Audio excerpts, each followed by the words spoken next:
Go back here. So I just want to let everybody know that we do have a few people here joining us today with this session.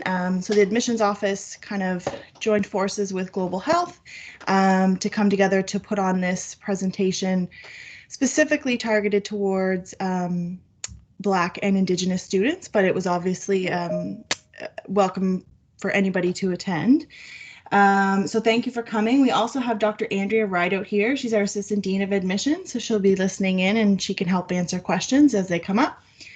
Angela Bagan is here as well. She's our admissions coordinator in the admissions office. So if you end up applying, you'll probably get to know Angela pretty well. And from the Global Health Office, we have Sarah Ann Upshaw and Hannah Asprey, and they will be giving some more information a little later on. So I will, you'll get to know them as we go through this presentation. We also have Dr. Sue Zink. She's our Assistant Dean of Student Affairs. She's also going to be speaking a little later on in the presentation.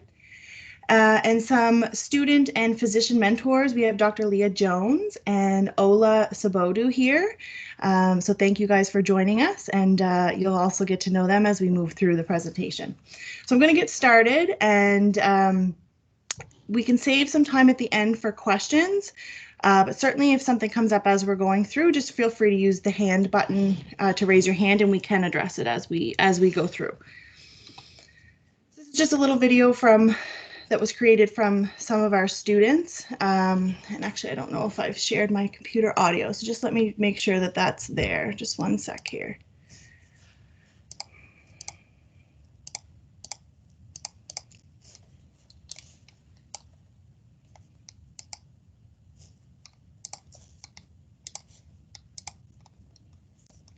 Just bear with me here.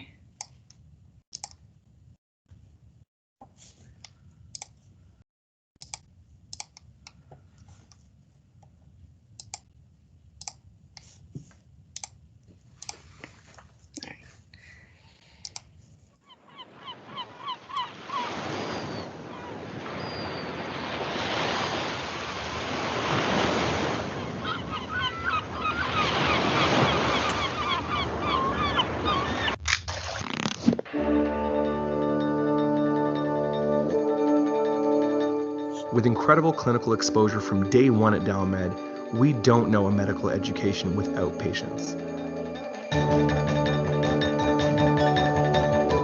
The ability for people to care about one another, to care about colleagues, even if they're students, is something that really is different. They are really invested in making each of us as an individual become really talented and driven doctors someday. I think studying medicine in Halifax, where it's a really, student-friendly city, and the city really caters to students and relies on us, I think that's a great feature.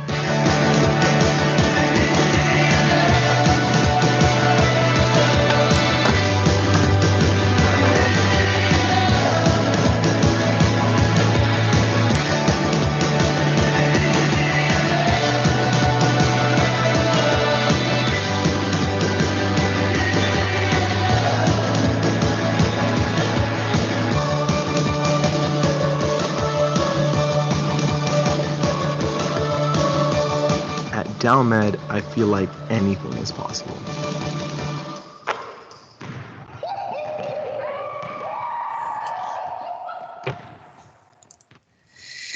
All right, so it's kind of just a nice little snippet to get you excited about Dalhousie medicine. I'm going to hand it over now to Sarah, and I'll let her introduce herself and a few other people, and we'll navigate through. Sarah, just let me know when you want me to navigate slides for you.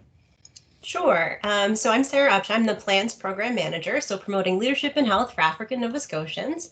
Did you want me to introduce Hannah as well, or is Hannah going to introduce herself there too? I think she has a few slides coming up as well that I've added in, so she can maybe introduce herself once you get through your slides there. Okay, perfect. Well, we can go on ahead then. Right.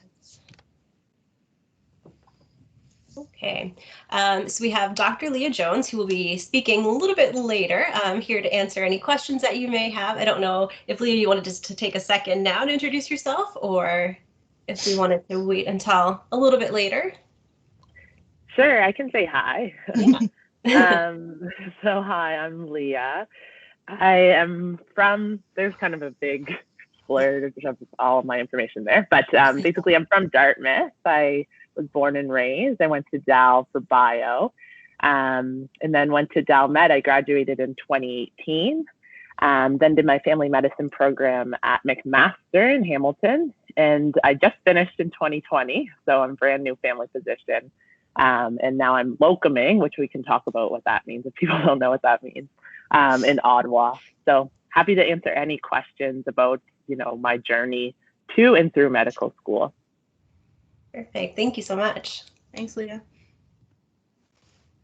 And we also have another special guest with us today. We have Ola. So she is from Dal Med, New Brunswick, and Ola will be talking about her experience as well. So she's currently a Med 2 student, and also some of the other pieces that Ola has as well in terms of the Black Medical Student Association of Canada, being a representative for Dalhousie on that as well. So I don't know, Ola, if you wanted to just say a quick hello, and then we'll definitely be tapping into some of your knowledge a little bit later to let us know about some of the other hats you wear. Yeah, sure. Hello, everyone. It's really great to be here. Thanks for having me. So I'm Ola, and I'm a second-year medical student at the MNB, so the New Brunswick campus. And I'll be happy to answer any questions as well. And I guess I'll be speaking later about the Black Medical Students Association of Canada as well.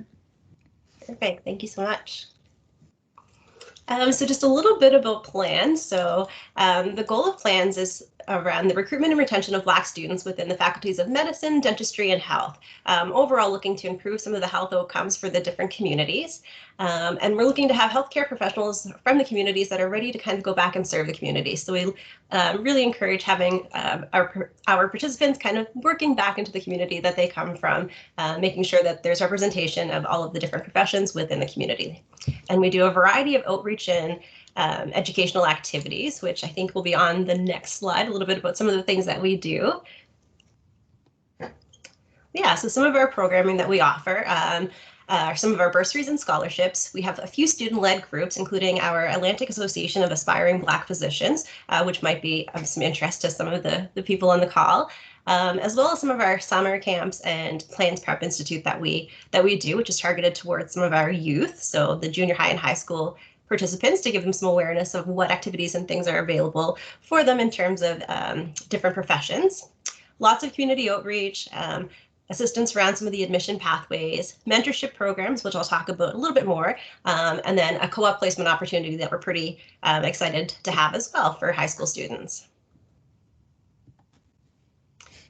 So we'll talk just a little bit about the Johnson Scholarship Foundation, and this will be similar for Hannah as well, with the Indigenous Health and Medicine program.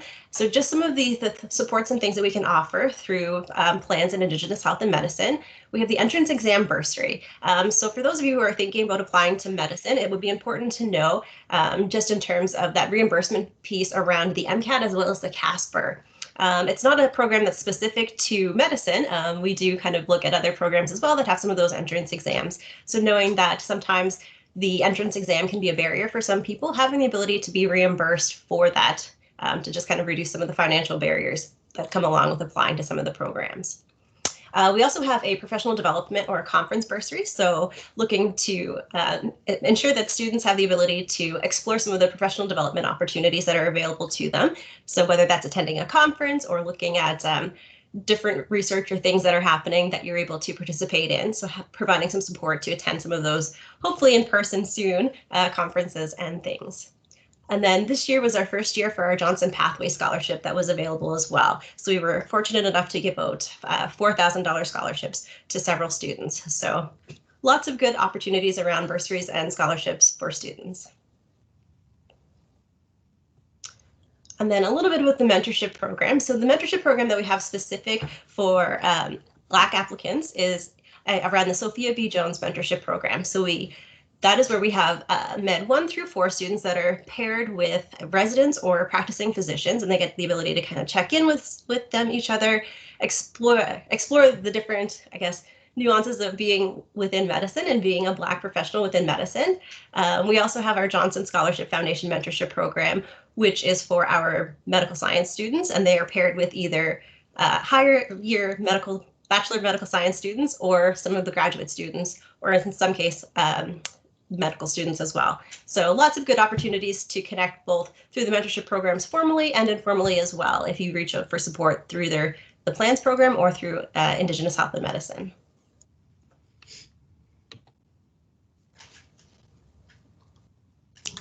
Turn it over to Hannah. Perfect. Thanks, Sarah. So my name's Hannah Aspram. I'm the programs manager for Indigenous Health and Medicine. Mine and Sarah's program work really close together, so some of the things that I might go over likely overlap with Sarah. But the main focus of our program is to increase the representation of Indigenous students in medicine, and we do this through recruitment, community collaboration, and different partnerships. So yeah, we can go to the next slide there, Carolyn. So the focus of our program is really similar to PLANS as well. So we're helping to develop specific admissions pathways to ensure equity for all students, as well as creating some of those mentorship and outreach opportunities. So as well as what Sarah said, we have the medical science undergraduate mentorship opportunity. We do a lot of outreach into the Indigenous communities across Nova Scotia and New Brunswick, just to make sure that we're meeting the needs of those students. And providing different supports. We also work with DAL around the curriculum development to ensure Indigenous health is embedded in the curriculum, and then strengthening the relationships with the community. I also co-chair our Indigenous Advisory Committee at DAL that is across all 3 health faculties, so medicine, dentistry, and health. And the next slide. So these are the same financial supports that Sarah just went over, just a little bit of background around the scholarship. So I don't think I need to get into these too much, but the informations are here in the slides if anyone wanted to review the recording. So we can pop over to the next slide. Same thing is going to be just around the conference and entrance bursaries that Sarah gave a great overview of already, so I won't take too much of your time to repeat those again. And then the last slide is just some supports on campus. So DAL does have the Indigenous Student Center, really helps create community of Indigenous students, not just students in medicine, but students across all the programs. I am at the Indigenous Student Center an hour each week, just discussing with any students about potential pathways to medicine and answering any questions. So that's a great support as well. I think that's it for me, Carolyn. Yeah, that's great. Thank you, Sarah, and thank you, Hannah, for your information there. I'm going to go into, and I don't think I introduced myself at the beginning. I'm Carolyn Doyle. I'm the admissions administrator in the Faculty of Medicine. So I'm going to go through the next section here, which is basically the admissions requirements and the process. And then we'll move into meeting Dr. Zink. So we do have 2 campuses, as Ola mentioned. She's a student at the Dalhousie Medicine New Brunswick campus in St. John, and we also have our Halifax campus in Nova Scotia. So if you're planning to apply, the first thing that you want to determine is your place of residency. So normally when we give these presentations, pre-COVID, we were on campus and most of the students were usually people from the Maritime provinces. But now that we've started offering them virtually, we're finding that we're having, people attend from outside of the Maritime provinces, which is great. So I will touch on that just a little bit, just in case there's anybody here. So we have designated seats for each of the provinces, 6 for PEI, 30 for New Brunswick, and 79 for Nova Scotia. And then the 9 remaining seats are for all the other provinces and territories within Canada. And that makes up our class. So 30 students, if you are a New Brunswick resident, would attend the St. John campus. The remaining 94 would attend the Halifax campus. So in determining your place of residency, this is our basically our policy. So in 2017, the place of residence criteria was revised and approved by Dalhousie Medicine Admissions Committee and Faculty Council. So for the purpose of applying to Dalhousie Medical School, you're considered a resident of a maritime province, so New Brunswick, Nova Scotia, or PEI, if you meet the following. So you must be a Canadian citizen or a Canadian permanent resident and meet the criteria in one of the three following categories. So you are an independent student and have resided continuously in a maritime province for one period of 12 consecutive months immediately prior to the application submission deadline, which is Section 2. And this excludes time spent as a full-time student at a post-secondary institution. So if you grew up outside of Nova Scotia, say you grew up in Vancouver, you went to high school in Vancouver, now you're here doing your undergraduate degree, you would be considered, still be considered a resident of Vancouver. And so the second bullet there is you're a dependent student and your parents or guardians have resided in a maritime province for one period of 12 consecutive months. It's very rare that we have applicants applying under this example, and the reason is on the right there.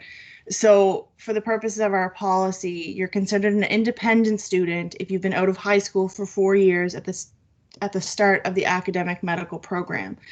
So most students are completing a 4-year undergraduate degree, and that means that at the time of application, you've been out of high school for at least 3 years, and that means that should you be accepted, it would be the 4 years making you an independent student.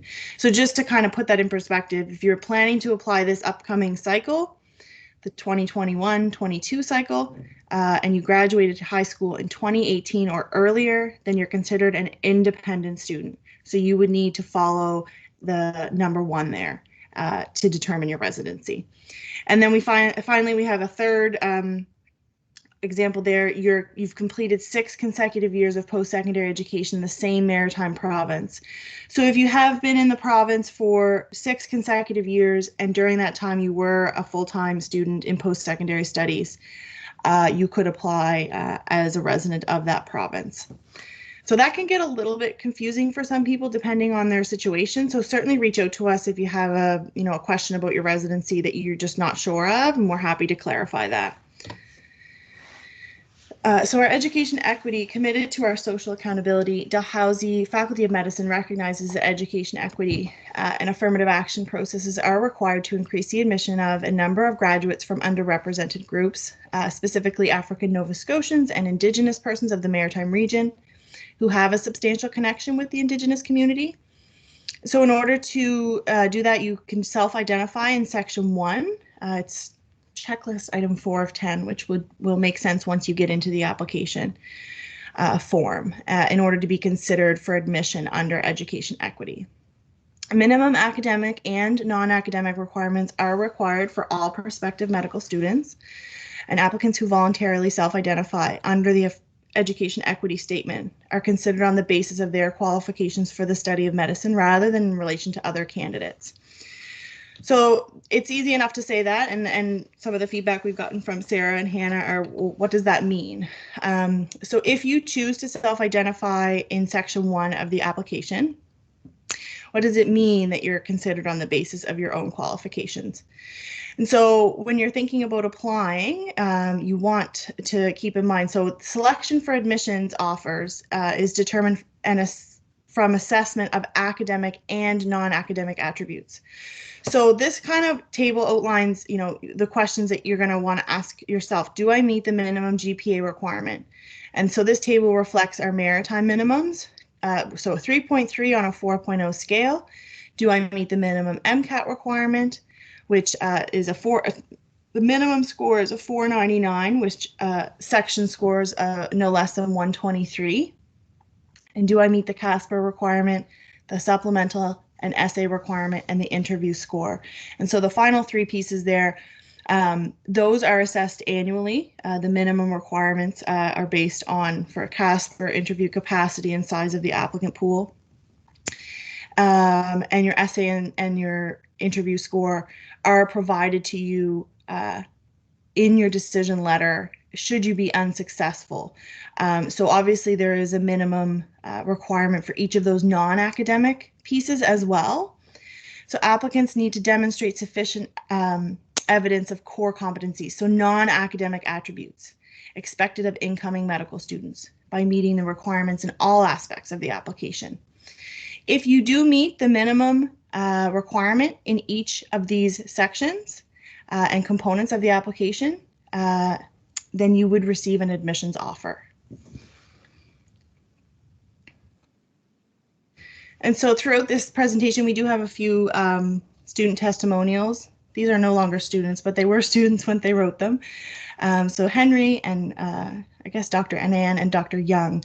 So I'll just leave that up for a few seconds for people to read through.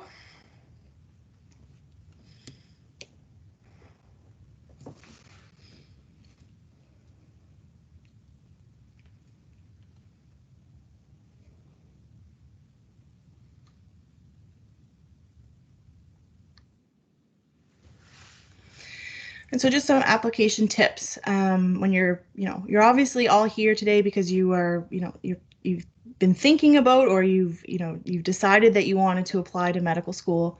And so you want to think about what qualities a medical student should have, and then take that and reflect on your own unique experiences and your education, which provides evidence of these qualities.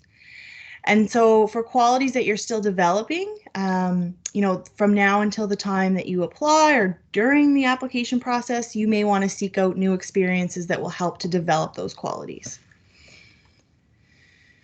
And so does anybody want to just put in the chat what would be an example of a core competency? You can just put it in the chat there if you have what you think is a core competency for somebody applying to medical school.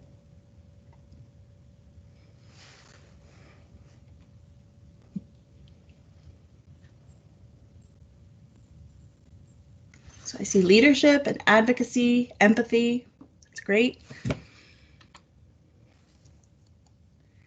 Intercultural communication. That's great. There's empathy. Communication skills. Those are all great contributions there. So this is just, this isn't all of them. This is just a sample too. When you're thinking about, what it is that we're looking for in a medical student.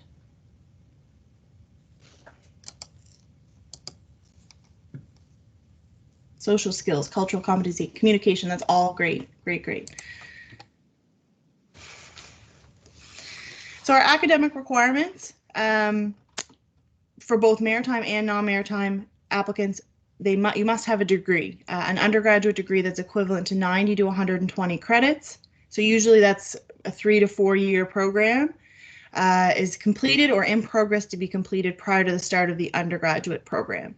So you can apply to DalMed when you're entering the final year of your program. So if you're in a 4-year degree, that means you can apply at the end of your 3rd year. And if you're successful in getting an offer, then it would be conditional based on successfully completing the degree and maintaining the GPA minimum. The Mcat minimum score, I'll go into a little bit more detail because as of last year, that was adjusted to a sliding scale based on your GPA. And the GPA requirement for maritime applicants is a 3.3 on a 4.0 scale. And for our non-maritime applicants, it's a little bit more competitive, so 3.7 on a 4.0 scale. So the Mcat requirement is based in relation to what your minimum or what your GPA is.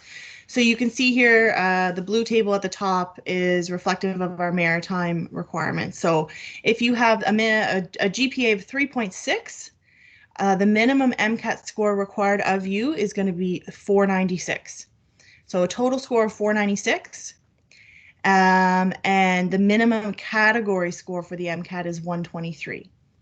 And so you can see there, as your GPA goes up, the minimum Mcat's total score goes down.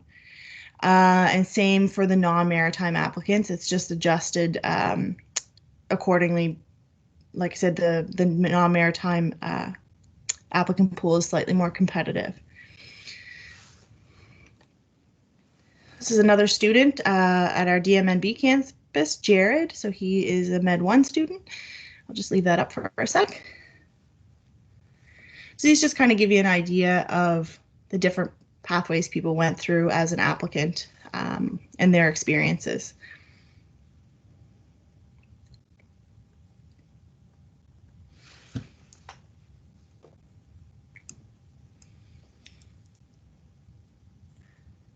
So you can see here that Jared talks about having a mediocre GPA and a below average Mcat score and being discouraged about that.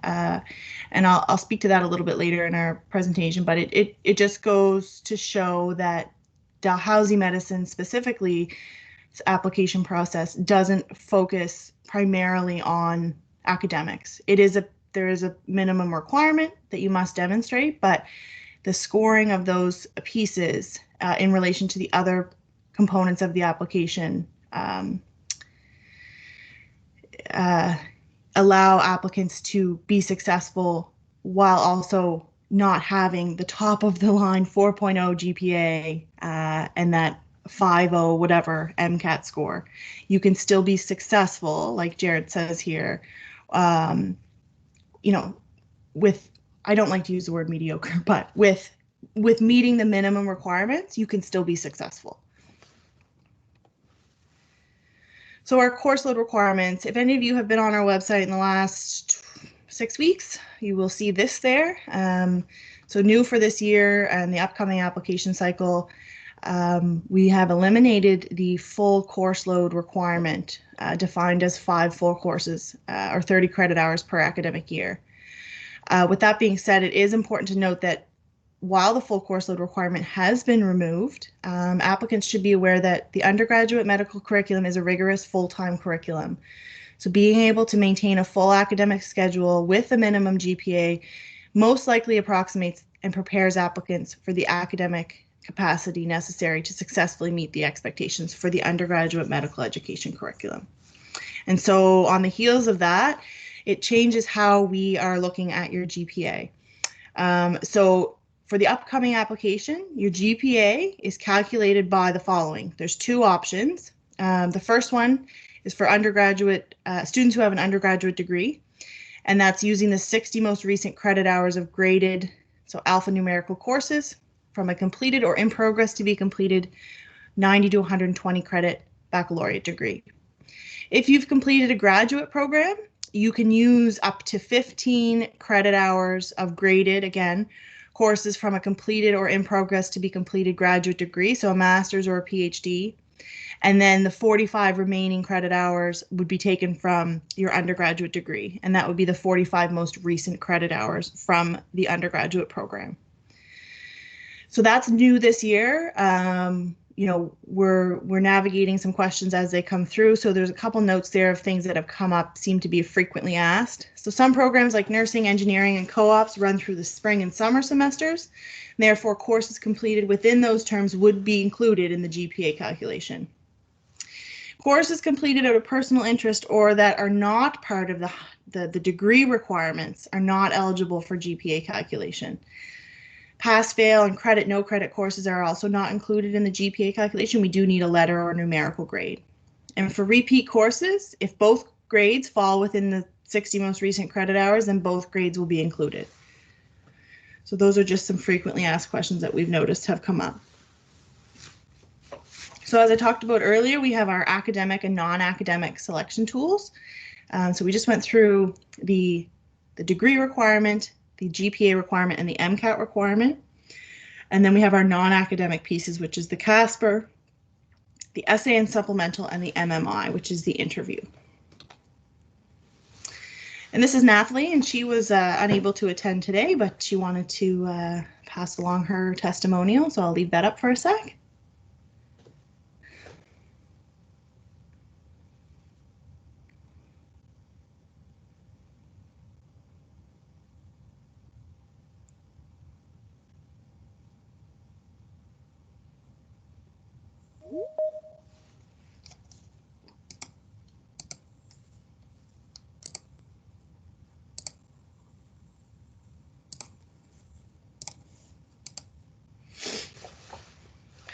So our non-academic requirements, the CASPER, the essay supplemental, and the interview. So CASPER is used to assess some non-academic attributes. It's an online computer assessment tool, and it's currently being used for interview selection purposes only. Applicants who don't complete CASPER or who do not meet the minimum score will not be considered. And the minimum CASPER score will be adjusted annually depending on the interview capacity and the size of the applicant pool. And then a big piece of the application is your essay and supplemental. And I'll talk a little bit more about that in the next few slides. And your interview. So normally pre-COVID, we facilitate the MMI, which is the multiple mini interview. Obviously this year things looked a lot different. We did adapt our in-person interviews to a virtual interview due to public health guidelines. So we had to, roll with the punches with that, and it was successful. So the interview format for 21-22 has not yet been determined. So if you're planning to apply in the upcoming cycle, just keep an eye on our website. As soon as we have more information about that, it will be posted there. So CASPER, as I said, is a 90-minute computer-based test, assesses for non-cognitive skills and interpersonal characteristics, which is important for successful students and graduates of our program. And as I mentioned, CASPER results currently will be used for interview selection purposes only. And as I mentioned, if you don't complete it or you do not meet the minimum, your application would not be considered. So the link there to the CASPER site, I'm sure you can go online now and Google, example questions of what is asked, but you're basically presented with a scenario and you're given a certain amount of time to provide a written response. And that's how the CASPER test works. So we pick usually 2 dates in the summer for applicants to select from to complete the CASPER. They're usually in August. I don't think we will have the dates available and posted until June, but CASPER is a lot different from Mcat because I don't believe there's any capacity to the number of people that can register for a specific date. So you don't have to worry about not getting a seat essentially for the CASPER test. So once the dates are posted, you can go and pick whichever one works best for you and you register for that then. MCAT's a little different. You have to register for a test date and they do fill up relatively quickly. So the interview, this is, the multiple mini interview. As I said, this year it was adapted to a virtual format, but essentially we followed the same outline here. So it's a 10-station circuit. Applicants move between stations, and each station lasts 8 minutes with a 2-minute break in between. They didn't interact with people this year, but in a normal MMI setting, you may interact with or be observed by a single rater. And stations are designed to assess applicants' personal qualities. So critical thinking, awareness of societal health issues, communication skills, and ethics. It's important to note that scientific knowledge is not what the MMI is assessing. And it's your opportunity to give 10 of your best first impressions. So rather than sitting in a room with a panel of interviewers for 2 hours, you have the opportunity to interact with 10 different people. So if you go into the first room and you're not feeling good coming out of it, just know that you have 9 more opportunities to kind of come back and provide that information to the people that are assessing your interview. So just some tips, and I think these are applicable to both an in-person and a virtual setting. Get a good night's sleep.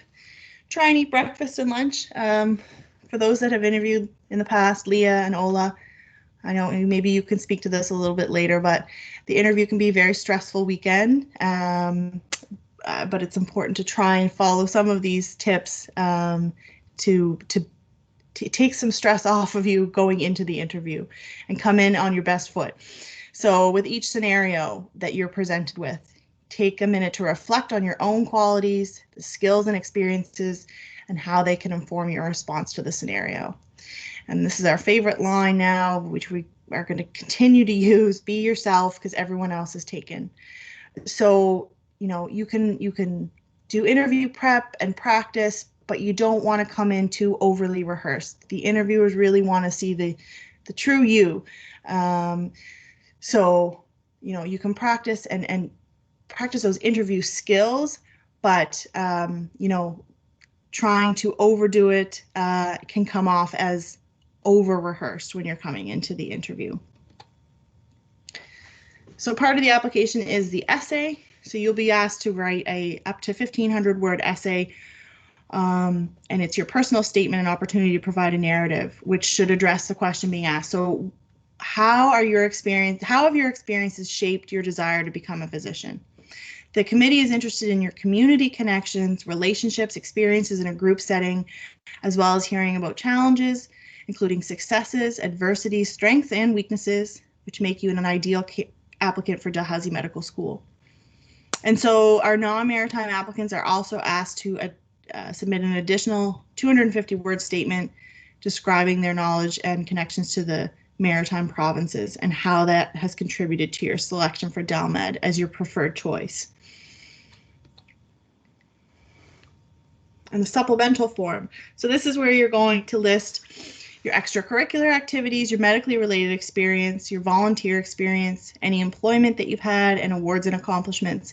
These are all things that you've done during your post-secondary studies. The committee isn't particularly interested in things prior to that, so high school, unless you've started something back at that time and you've continued on with it and are still involved, certainly included, but they are more interested in things that you were doing while you were in your undergrad or graduate studies.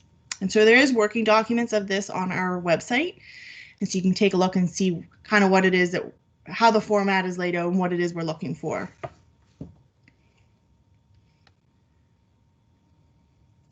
So it's important on the supplemental form to provide accurate information. Verifiers are required for volunteer employment and medically related experience. So my feedback and suggestions for people who are filling out a form is once it's complete, save it and send it to your verifiers so that they know they're listed, they know what you've included. So if they're contacted, they know or they can anticipate or expect that should they be contacted, this is what you've included in your application. And so Angela actually just finished completing verification checks for our current cycle. They're contacted between November and February. It's important that there's no discrepancies in activity verification and that unverifiable activities can negatively impact a file. So it has happened. We have reached out to verifiers in the past and they've come back and said, who is this? I don't know who this person is. So just make sure you communicate with the people that you're listing and establish that relationship with them and that they have agreed to be a verifier on your application. This is another student, Nicole. So she's also a Med 1 student in Halifax. So I'll just leave that up for a sec.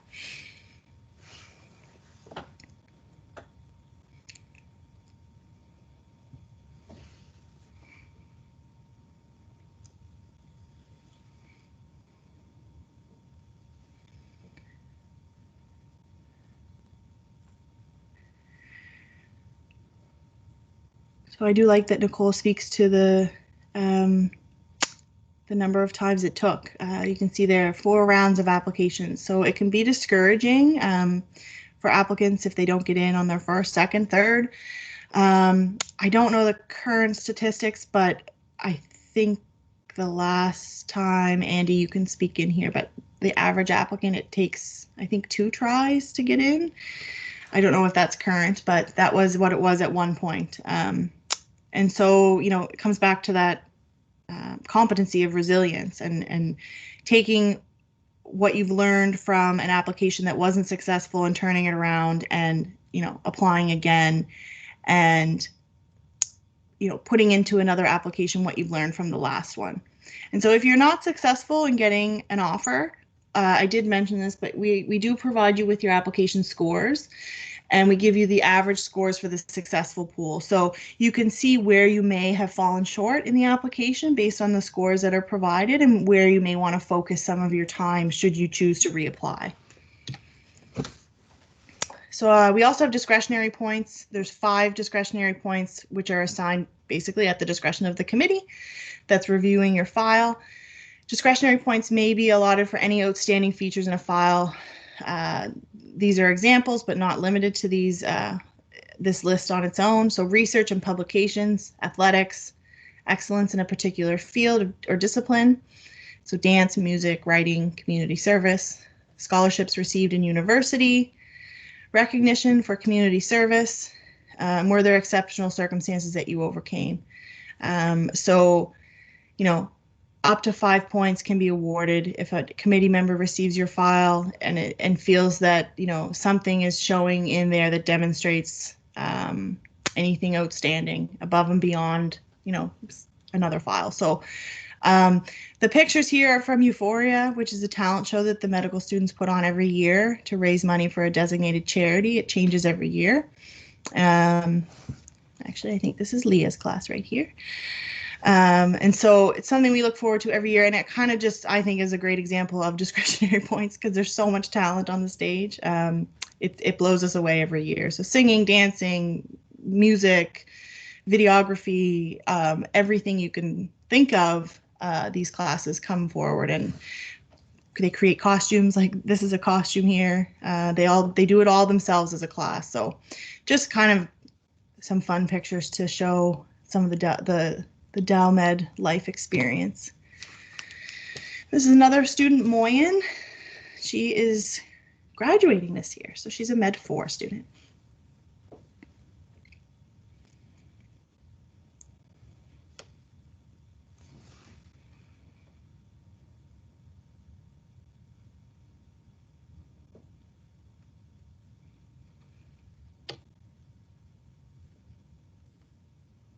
And so this is how we score a file. So as I mentioned earlier, the academic piece, the GPA and MCAT, you can see there 15 points for GPA and 10 points for MCAT. The remaining points, so 75 points of the application are for those non-academic attributes. So your supplemental, your essay, your interview, and your discretionary points. So don't get too hung up if your GPA or your MCAT isn't, like I said, that 4.0 and 5.0 whatever MCAT.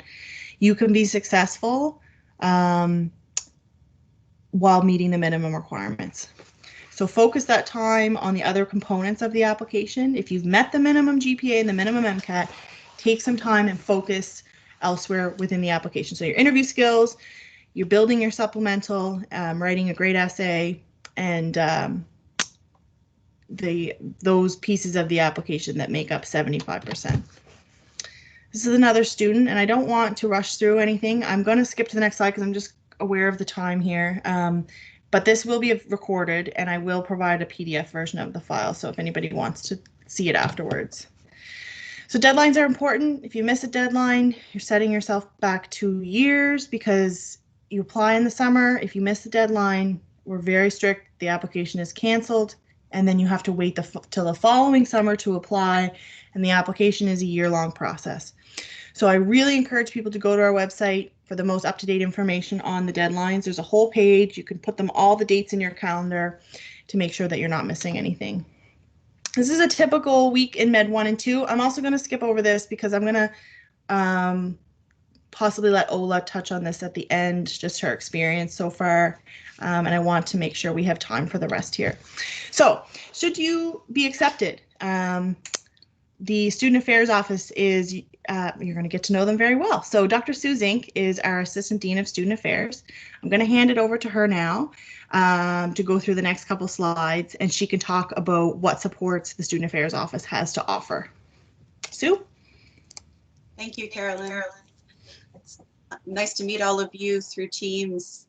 I just wanted to emphasize the first point about our work at Student Affairs is really we're a wellness office, and the main foundation for wellness is knowing that when you come to us, what about is confidential, consenting, and collaborative. And what that means is that no one in your class, your professors, or anywhere else among the other deans in the medical school need to know that you're even coming to see us at all, unless you give us permission. And sometimes things are privileged, but we can always work with you on various areas confidentially, and that can be and will be repeated as needed, but that's our foundation.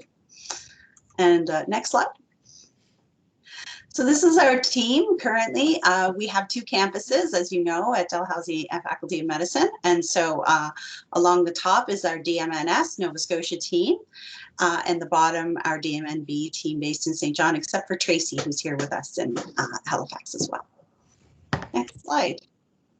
So what do we offer? So as a wellness office, really, we do a lot of health and well-being meetings, but we also offer academic support, career planning, financial well-being meetings, and these are all given in a variety of ways.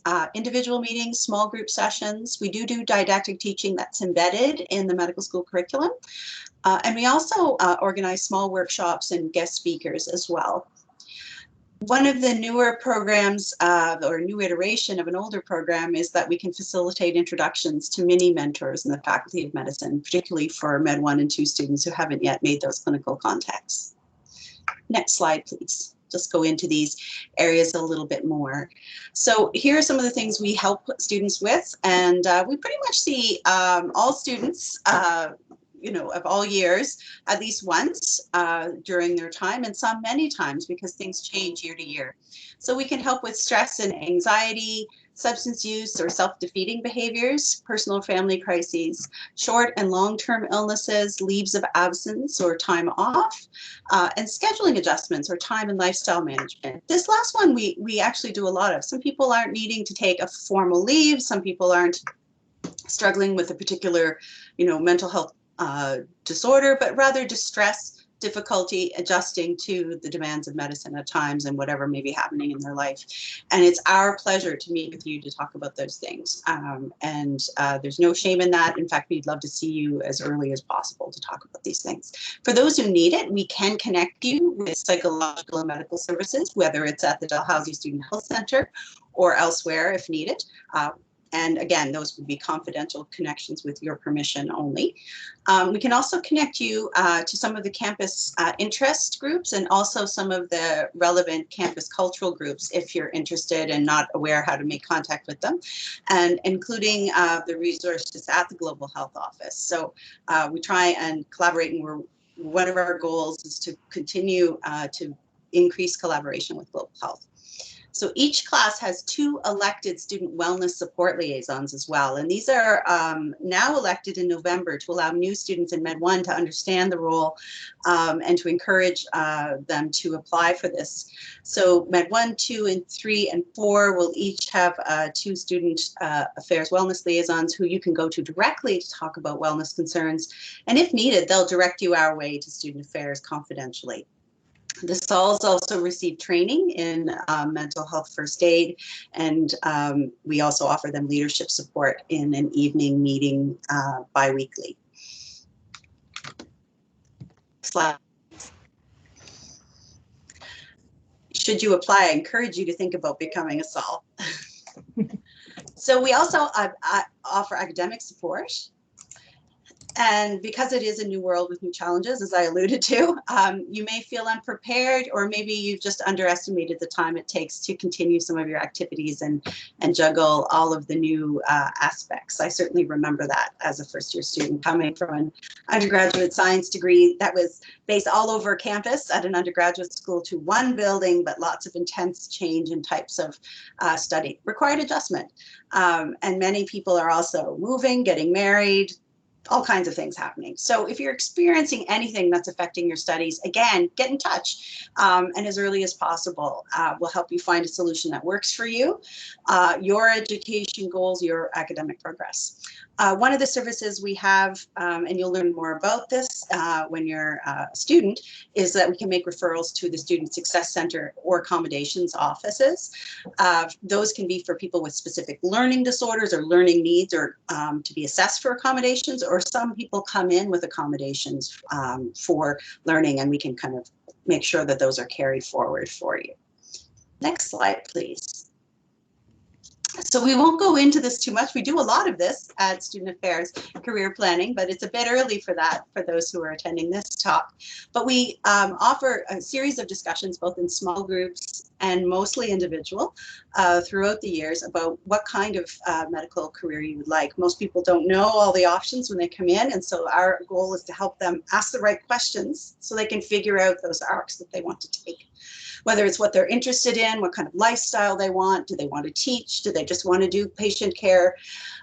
Who is your ideal patient? Do you want to work in the city, the country, which community? And do you see yourself as a family physician, a generalist, or a specialist? And so the best way to figure that out is to try things, but also to talk it out with someone. And so we have resources to help you at every stage, including career advisors, and we would liaise with the necessary people to create mini mentorships so you can talk to people about the things you're interested in at specific times. Thanks. Next slide. And lastly, financial well-being. We've already heard about the excellent scholarships available to BIPOC student applicants, but there are also a slew of financial supports, including scholarships, bursaries, and awards that are either assigned based geographically where you're coming from, or you can apply for additional aid once you're in medical school based on need. And so you'll have access to these. We also have a designated financial advisor for medical students who takes direct referrals. Should you want to talk about anything as basic as building a new budget to planning for savings and eventually investments and debt management. Next slide. Thank you. That's it. I think I may have, yeah. Perfect. That's great. Thank you so much, Sue. I look forward to meeting you. Oh, thank you, Carolyn. Great. Look forward to meeting many of you. Thanks so much. And so just to kind of roll into looking ahead and kind of on the heels of what Dr. Zink was just talking about, looking at your career path, what you want to do. So this is just kind of an outline of you know, the path if you wanted to become a practicing family physician. So I think Dr. Jones, who's here today, is just at the end of that last block there. She's just finished. So an undergraduate degree of 4 years, then you're going to go into your medical degree. Hopefully that's at Dal with us. And then residency training for 2 years for a total of 10 years. If you want to go into something more specialized, for example, a surgeon, you're just going to add on a few additional years in your residency training for that. So a total of 13 years. So that can be a little bit scary. I'm always hesitant to put those slides up, but it kind of just gives you a picture of you know, what's ahead and what you need to kind of look forward to, we'll say. And this is just some stats on the class of 2024. So our current Med 1 class, we received 1342 applications. You can see there the breakdown of maritime and non-maritime. So if you remember the non-maritime, we have 9 seats for non-maritime applicants. So very competitive. We have to cut that 897 down quite significantly. And our maritime 424. So the average age, I don't think has changed since I've been at Dal, 25. Average GPA is a 3.8. And the average Mcat is a 508. So again, I you know, we put these stats up, but I don't want, I certainly don't want it to be discouraging to anyone who doesn't fall within that range there. As I'll say I think a third time, if you meet the minimum GPA and the minimum Mcat, you can be successful. We have 55 males in the class and 72 females. And so this year, normally we do a welcome ceremony, which is a really nice ceremony at the Rebecca Cohen here in Halifax to welcome the DalMed class. This year looked a lot different due to COVID-19 restrictions, so it was live streamed. And so these were the individuals that were able to participate, which is a really nice picture and representation of this past year. So that was welcoming, and this is the class of 2024. Again, normally the class gets a nice photo in Theater A, but with social distancing protocols in place, they were unable to do that, but we're able to pull together all their beautiful faces for this lovely class photo. Traditionally in Med 1, you do Scrub Day, and we always manage to get a hold of some of these photos from Scrub Day. So this is the Med 1 class again. And not here today, but certainly a resource for you. We have our Ask a Med student reps, 3 in Halifax and 3 in St. John. So here in Halifax, it's Prathiksha, Kirsten, and Sean. And in New Brunswick, it's Sweta, Daniel, and Rachel. So they're available by email. I'll put their link, the contact up at the end. You can always reach out to them if you have questions. They're great, resource, current Med 1s, almost Med 2s, I guess, getting close to the end of first year here, and experience as an applicant and what they did to apply, and any tips and resources that they have, they're happy to share with you. I'm going to put up the contacts for Sarah and Hannah again, and I'm going to open it up to questions. I know we're really close to the 1 o'clock mark. I apologize, we did go a little bit over. But we're all here. Hannah's here, Sarah's here, Dr. Jones and Ola. I encourage you to ask questions. Does anybody have anything that they wanted us to talk more about or clarify or answer?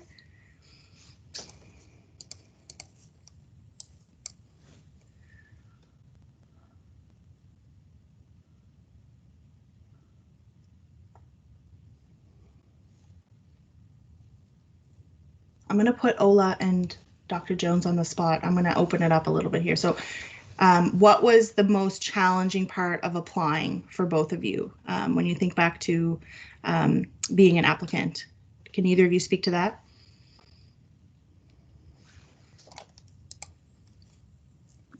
Yeah, sure, I can. Thank you for that, Carolyn. So I guess for me, during the application, I would say the most challenging part for me was the Mcat. Obviously, I'm sure everyone knows it's such a big exam. Like, it's really long. There's a lot of material to cover. So I had to do a lot of planning, like on how I was going to study for the Mcat, and leading up to the time as well, I was working full time. So it was really challenging to be able to, cover all the material like in, the allotted time that I had for myself in order to, write the exam successfully. So I would say that was probably the most challenging part. But I would say as well that it was pretty doable. Is what it took for me was just being realistic about my timeline and giving myself enough time to be able to, study and cover all the material. So I had like a set study schedule for a few months, allocating like specific number of hours that I would study for each part of the exam, and also leaving enough time as well for practice questions, which I thought was very important, really, to be sufficiently prepared for the exam. And Ola, when did you write the Mcat?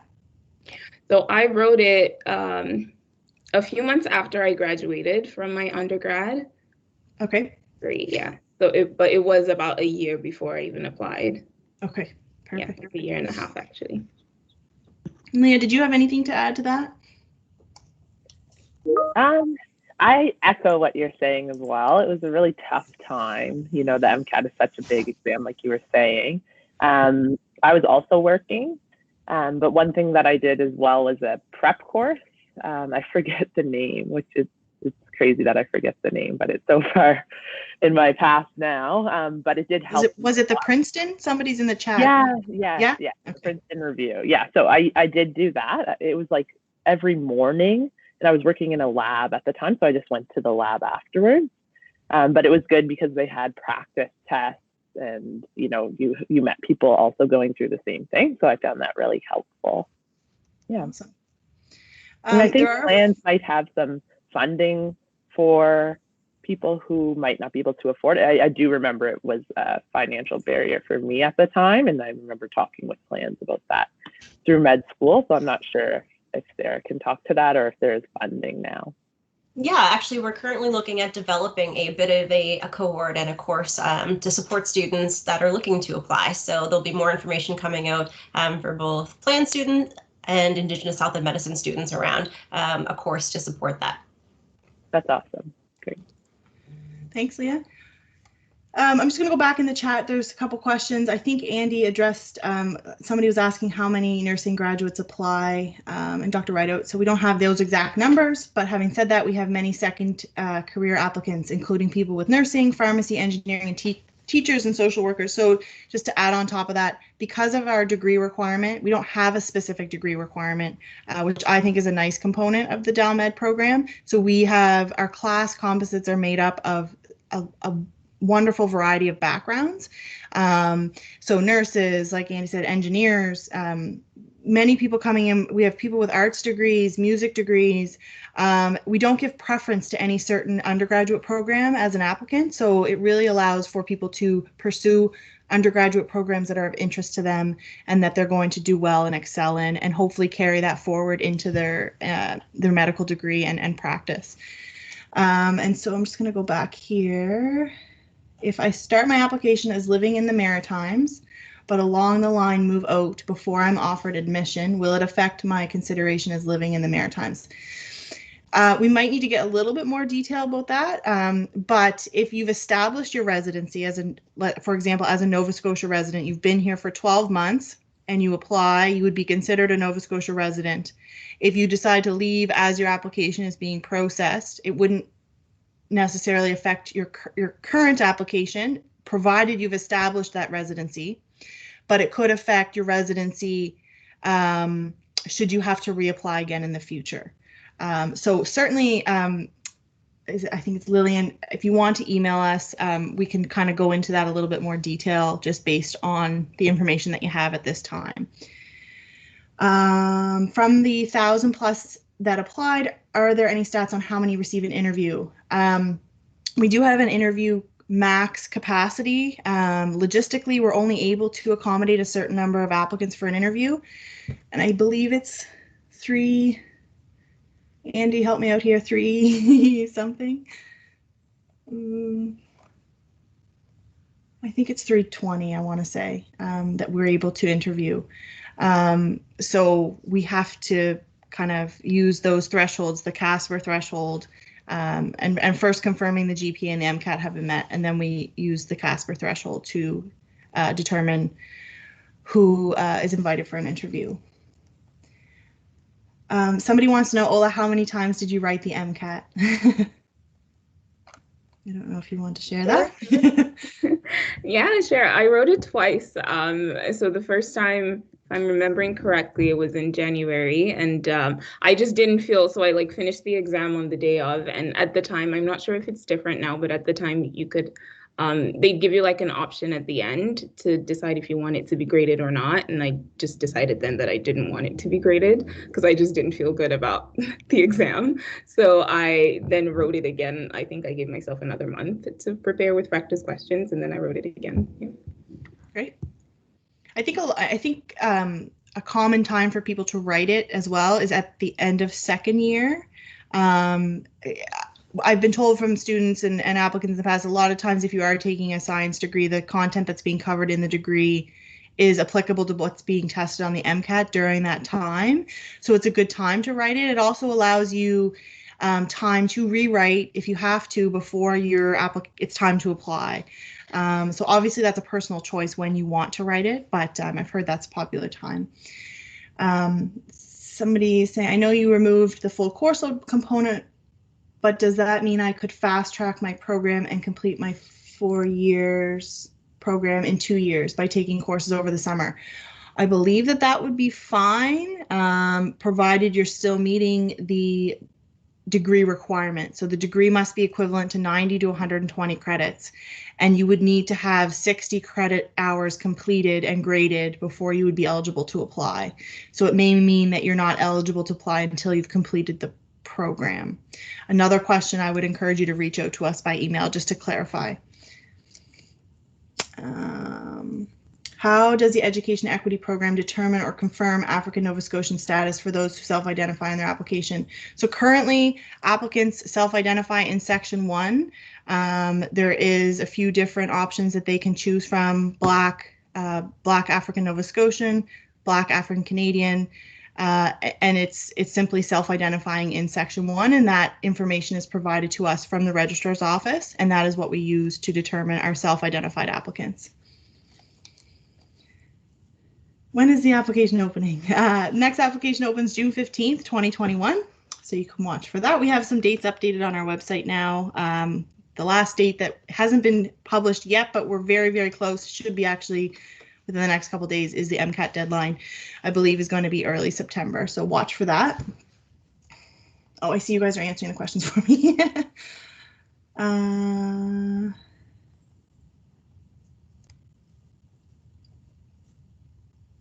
I am doing my BSc in stats, so my concern is it may take longer for me to prepare for the Mcat. Is that a valid assumption? Ola and Leah, just remind me what your background was in your undergrad. Oh yeah, sorry. I'm Leah. I did biology, so science background, but there was many people in our class that didn't take science. I know there's engineering science. I'm trying to think of the one. Somebody did a music background undergrad, I remember. So I mean, it's up to you. You really have to decide. Like, it's, I guess you're self-studying and if you're going to do a course or not, but you definitely can do it. Yeah. And that's one of the pluses, the great things about DalMed. Awesome. I'm going to flip this one over to both of you as well, Ola or Leah. Do I need to be well-grounded in the sciences to cope well? Please be sincere. Is there, and I'll answer the next one, is there usually a wait list? So do you need to have, be well-grounded in sciences before you come in?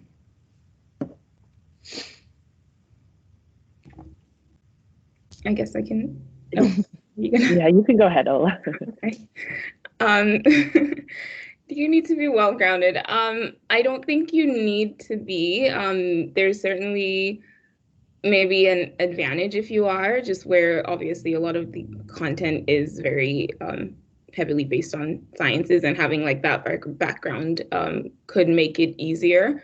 However, like in the first year, I think the first month or so, or 2 months, is the foundations unit, where they go over all of the basics that you would need, like the foundational basic sciences knowledge. So like in chemistry, biochemistry, all of that stuff that you would need, that would really help you, that would carry you through for the rest of the program. So yeah, you would be covered there. And also a lot of the content as well is things that you would have studied for the Mcat, so it wouldn't be entirely new as well, like in that regard. So I think you could do it. And just as Dr. Jones had mentioned, there's people in the program that come from a variety of backgrounds. So like the, Bachelor of Arts or engineering, and they all do pretty well as well. So. Yeah, I think I'll just, to add to what you've said, Ola, is touching on the Mcat thing, is if you are not coming in with a science degree, that Mcat requirement is there for that reason. So it demonstrates to us that you have that basic science knowledge, and it's the minimum Mcat requirement that's in place is there to set you up for success should you be successful. So you're coming in with what is needed in order to be successful in the program. So that's there as well. And the same person asked, is there usually a wait list? So yeah, we do have a wait list for each of the applicant pools. So Nova Scotia, New Brunswick, PEI, and our non-maritime list. And typically there is wait list movement year to year.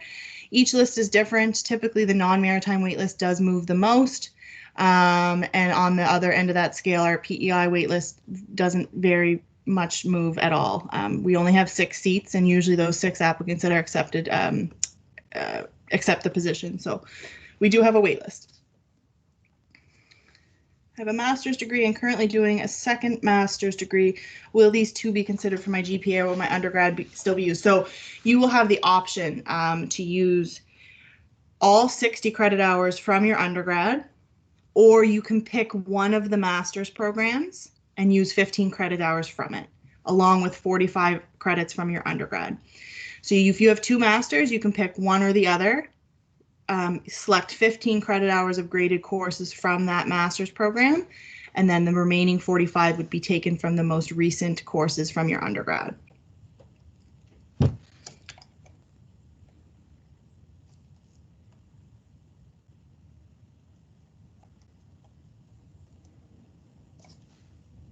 So I have a question for Dr.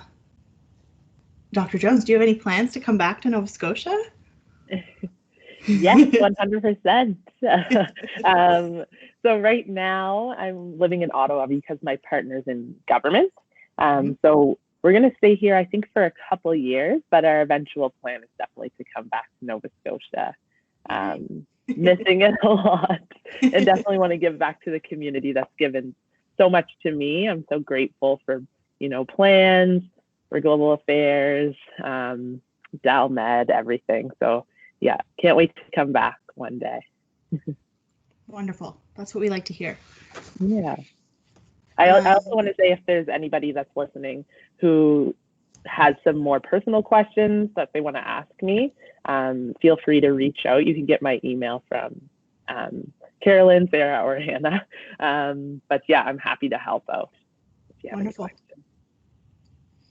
So we are a little bit past the 1 o'clock time. I appreciate everybody sticking around to help answer questions. That went a little bit longer than we thought. And just seeing Andy's answering a few more questions in the chat, so you can check that out there if you're still on.